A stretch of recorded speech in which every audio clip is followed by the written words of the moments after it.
প্রিয় ভিউয়ার্স, দেখেন আমার গার্ডেনে একই গাছে দু রকম ফুল। এটা একটা ডালিয়া ফুল গাছ, দেখতে পাচ্ছেন। এই যে ওর গোড়া দেখতে পাচ্ছেন। এখান থেকে দেখেন এইটা হচ্ছে একটা একরকম ফুল।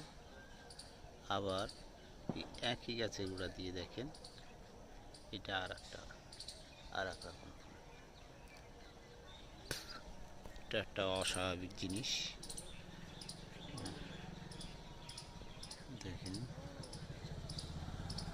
এটা আমার গার্ডেন। তবে এই জিনিসটা একটা ইউনিক জিনিস। এটা দেখেন পুরো সম্পূর্ণ আলাদা।